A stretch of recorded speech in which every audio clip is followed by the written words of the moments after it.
Yan kayıtışmayalık. Gözellik avadan yerli. Biz yan Anger tarafını ettik. Anger yüzünü ettik. Şimdi beyaz yüzüne geçtik. Avadan hasıp görünür yalık. Şimdi görüyorsunuz. Paraxotları. Yılın maşinlerini hadi görkadır. Dengeden kaptanına. Yürüyüşü dincelleyen yer. Hadi yakırlarını da var. Hadi maşinli. Hani görüyorsunuz parking. Tertipli park ettiği maşinlerini. Elbette töleğilir. Yine yılın dincelleyen vakti bir dengeden kaptanacağım. Görkadan size.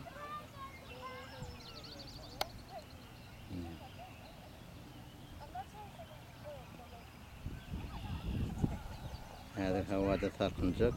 Konya'da sende iyun ayın 9 olansam. 3. günü.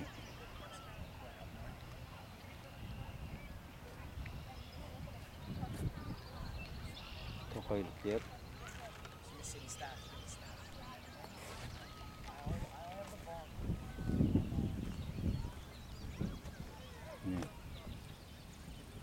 Antalya suransam.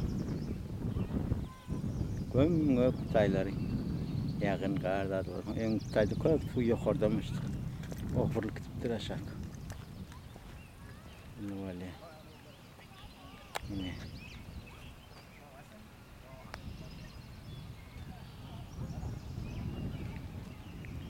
Kutayda duruyorum. Şurada çiğneye digerlik. Dinkavisi özüm ben. Düşüreyim.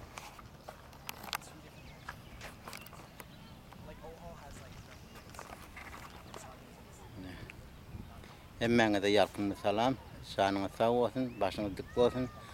Madem güller yalık, güller yüzünüz olsun. İnşallah nasip etse toyluğuna da var eyleyin. Oğul toy olur, kıyı toy olur. Armeden gelen olur. Kulluğa gideceğim olur, kulluktan gelen olur. Durmuştur.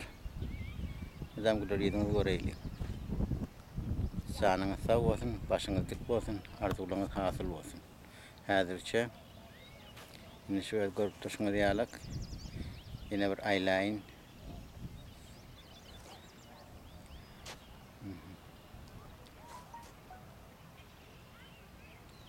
Görüyorsunuz. Hazırça köp sağ olun.